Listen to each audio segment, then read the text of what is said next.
Okay. Hi, my name is Crystal, and the affirmative side will be arguing that the Electoral College should be abolished and replaced by a direct vote. Our first claim is that the Electoral College does not fairly represent American voters. This argument is made for several reasons. First of all, votes of citizens in small states weigh more than citizens in larger states. The Electoral College is weighted in favor of small states because all states get a minimum of 3 electoral votes regardless of how small the state is. 2 of the votes represent the senators of the state, and 1 vote represents a seat in the House of Representatives. No matter what the population of the state is, these 3 votes are allocated to them under the Electoral College. One example from the book, Democracy and Opposing Viewpoints, concerns Delaware and New Jersey. Delaware, which is 1/10 of New Jersey's population, has 1/5 as many electors. This shows that small states do have an advantage in the Electoral College because if the current system was fair, Delaware would have 1/10 the amount of electors in comparison to New Jersey. The 4th President of the United States, James Madison, stated that the results of the compromise between the larger and the smaller states, given to the latter the advantage of selecting a president from the candidates, in consideration of the former in selecting the candidates from the people. A more specific example from the book, Why the Electoral College is Bad for America, is in 2003, 1 electoral vote in Wyoming corresponded to only 167,081 people, but in California, 1 electoral vote corresponded to 645,172 people.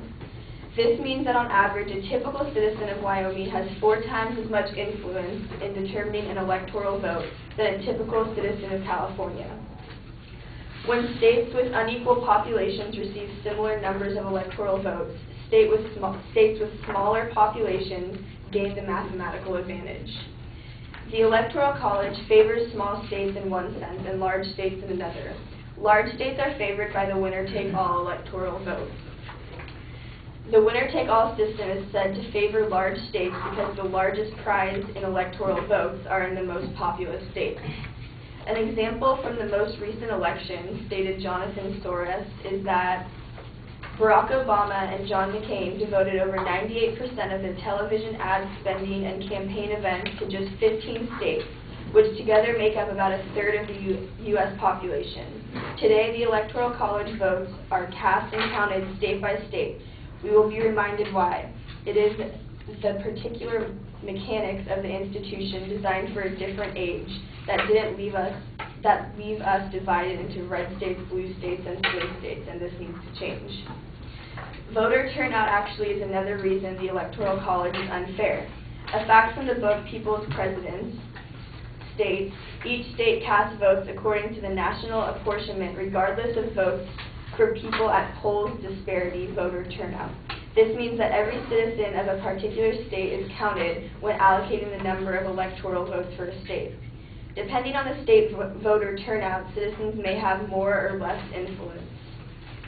In 2000, voter turnout in Hawaii, Georgia, West Virginia, South Carolina, and Texas was between 44 and 47%. Also in 2000, voter turnout in Minnesota, Maine, Alaska, and Wisconsin had been 68 to 71%. This is a 50% greater voter turnout than the states mentioned previously, and that was also from the People's President book. So this means that in 2000, citizens in Minnesota had 1 electoral vote for every 243,000 voters, and Hawaii had 1 electoral vote for every 92,000 voters. Each Hawaiian who voted exercised 2.6 times as much influence on an electoral vote as each voting Minnesotan.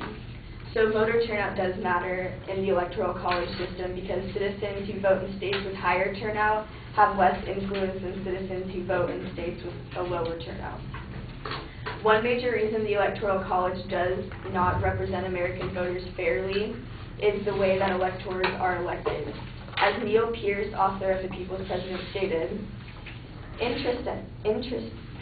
interestingly, there was no debate in the convention on the elector appointment formula recommended by the Committee of 11. nor was there any debate on how the state legislators should or would select electors. Whether they would appoint the electors themselves to require they be chosen by popular vote in districts or provide for popular vote statewide. This knotty problem, which would cause endless debates and maneuvers in the state legislators in the enduring years, was completely ignored. The legislators were simply granted complete discretion in the matter of picking the electors. The reason this is such a big deal is because there's no uniform way to choose electors, is because these electors actually have the power to overturn the popular vote. If these electors can be in charge of picking the next president of the United States, they should be appointed by citizens or at least have a uniform way to be chosen. Now I'll briefly explain the process in which electoral votes get allocated to states. The book, The Electoral College is Bad for America, sums it up nicely. Each state receives 2 electoral votes corresponding to the number of U.S. senators. Each state also receives an electoral vote for every seat in the House they have, with a minimum of 1. The number of House seats does not exactly match the population of the state. The populations of some states barely exceed the threshold for an additional seat, while those in other states just miss it. The decennial census is another important factor of the system. In the book, Electoral Colleges and Presidential Elections, this concept is explained well. The decennial census is where the population of each state is reevaluated every 10 years to alter the seats in the House of Representatives as needed. The seats in the House are the way electoral votes are allocated among the states. There are shifts in population within the decade, without a doubt, so many of the electoral votes are allocated incorrectly within that decade. The allocation of electoral votes in the election of 2000 actually reflected the populations distributed among the states in 1990, a decade earlier. Our solution is that implementing a direct vote system would give every vote equal weight and get back to the idea of one person, one vote. Many individuals agree with the direct vote, including James Wilson, a major force in writing the Constitution. He stated, experience, particularly in New York and Massachusetts, 2 of the states then electing their governors by direct votes, showed that an election of the first magistrate by the people was both convenient and a successful move.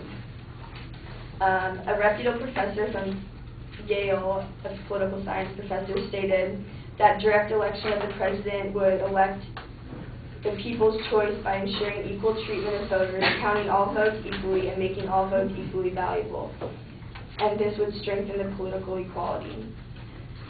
To sum up, the direct voting election already coincides with American values and would cause few, if any, substantial changes in our current system.